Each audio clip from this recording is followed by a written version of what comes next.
may pinangahawakan tayong isang hibla na lamang na, kailangan gawin ni Senator Amy Marcos dahil galit na galit na ang taong bayan. Dahil kung meron dito talagang ang nagpahamak sa taong bayan, ayon sa mga komento, kundi ang pambansang ate. Okay? Dahil alam niya na ang kanyang kapatid ay isang addictus benedictus. Kung natatandaan niyo noong February of this year, nagsabi si Baste, hinamon niya yan si Martin Romualdez Tambaluslos na punot dulo ng kahirapan ninyo lahat. Malapit sa kanila. Ayan, nakita ninyo? Dahil sa pagbati niya. Ayan, ginamit na naman ng mga Judas si Imelda Marcos sa kanilang dinner. Happy Sunday ek. So kung mapapansin mo, wala dyan si Sandro at may mga nakarating sa atin information, allegedly ay nagpaparehab yata sa kakasup-sup daw ng singhot ng pulburon. At wala rin dyan si Senator Amy Marcos. Well, lagi naman siyang wala dyan.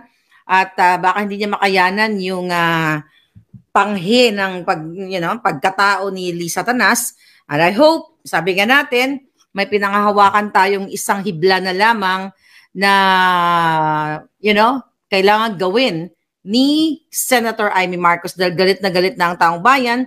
Kayo, kahit na kayo ay talagang umaasa pa rin, pero ang sabi nyo nga ay manggagamit si Senator Amy hanggat hindi pa siya tuluyang magsabi sa publiko na ang kapatid niya ay hindi fit maging presidente dahil ito ay addictus benedictus at na-witness niya mismo nung sila ay mga bata pa. At ang nagpapatakbo ay ang kanyang sister-in-law na Judas Ahas at lahat-lahat na. So ngayon, siyempre kasama din si Senator Amy dyan na sinasabi ng taong bayan na siya ay inaahas din niya o ine-etchos kayong mga mamamayang Pilipino, dahil kung meron dito talagang ang nagpahamak sa taong bayan, ayon sa mga komento, kundi ang pambansang ate.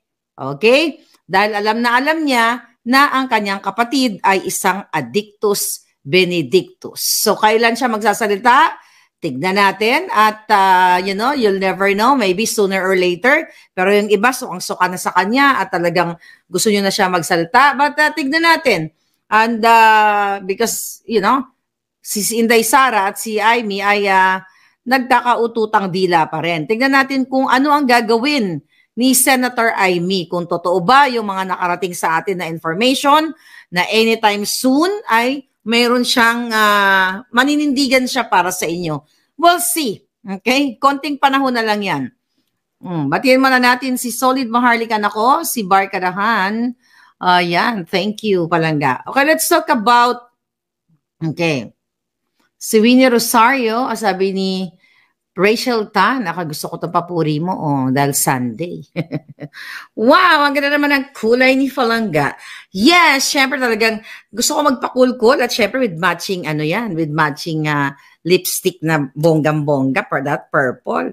Di ba? Di ba? Di ba? Bongga, nabura na kasi nag-inom ako ng kape. So ngayon, mga hitad, ito na ang mga chika boom boom. It's not chika boom boom. Ito po ay nakakasuka, nakakarimarim na kailangan ninyo talagang kumilos. At actually, may nakausap tayo ng mga men in uniform. Actually, men in uniform na itinapon siya sa bundok ng hibok-hibok. Dahil, talagang gusto ni Lisa Tanas at ng gobyernong Bangag, yung nakaupo sa mga posisyon na gusto nila ay katulad nilang mafia.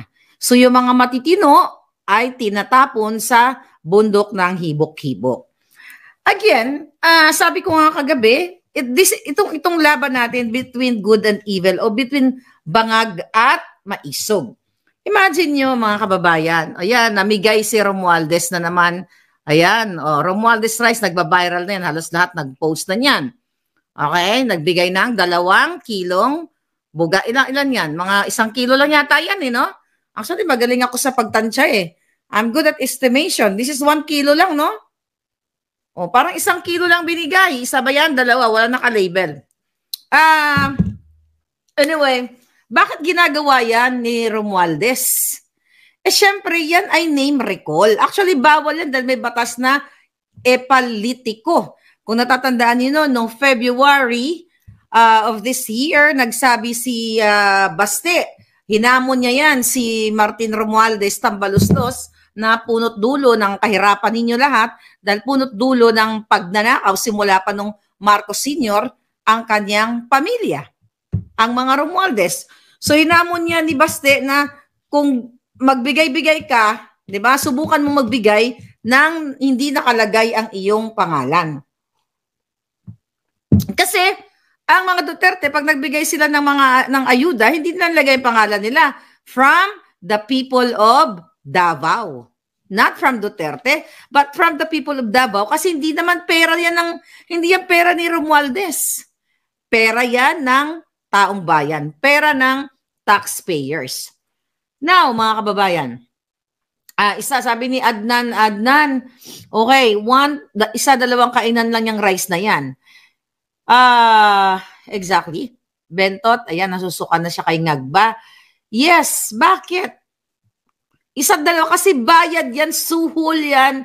I mean, panggagamit yan sa ating mga maliliit na taong kapit sa patalim na naghihikahus na instead na, sabi ko nga, everyday paulit-ulit na dapat bigyan sila ng livelihood program, sustainable jobs, di ba? Forever na trabaho or oportunidad. So, binibigyan lang kayo. Ayan, 1 kilo, 2 kilo. Kaya nga sabi ko sa inyo, kumilos na kayo. Ayan, Romualdez Rice, kanya ba to? Pera niya ba to? Galing sa bulsa niya? Tulog pa rin kayo. Yung mga dating Piklawan, Dilawan, tulog pa rin kayo. But again, it's your choice. Okay? Vote vying yan. In short, sabi ni Don Ramon, okay na wala. Gigil na talaga galal ako, sabi ni Ling. Ngayon, mga kababayan, it's so alarming. Oh, by the way, bago tayo mapunta sa assassination, yung grupo ng ating mga maisog sa New York ay kahapon ay pumunta sa harap ng United Nations kung saan ang grupo nila Attorney Valera at ang ating Sara Duterte supporters in New York ay nagkaroon sila ng pagtitipon o peaceful rally doon sa harap ng United Nations kung saan pinapahiwatig nila ang mga paggigipit, pagiging abuso, lahat na. From extraction, lahat ng issue na ginagawa ng gobyerno ni Marcos Jr. ay dinala nila sa UN. Sana, mga palangga, Madam Jocelyn, lahat po kayo dyan, ang gawin natin, talagang manawagan tayo sa buong New York. Filipino-American citizens na magkaisa kayong lahat dyan at yung neighboring state like New Jersey, di ba? Washington DC, even California, kung gustong pumunta dyan, ay magkaroon tayo ng talagang non-stop na pagwawelga. Pero peaceful, nagkakasayahan at ipakita yung mga banner sa United Nations. Lahat ng kidnapping ni Lisa, lahat dapat ipaikot doon sa UN para makakuha tayo ng atensyon. And not only that, you can go to Europe also. I mean, yung mga nasa Europe. Diba? Ibig sabihin, pwede din natin gawin sa Europa, kung saan may UN, at dito sa New York. And that's good idea po. I'm so happy na ginagawa ninyo yan at makakuha tayo ng awareness dito sa United Nations International dahil wala na nga tayong kakampi sa mainstream media dahil hawak na lahat ni Liza Tanas, ni Tambaluslos at ni Bangag Jr.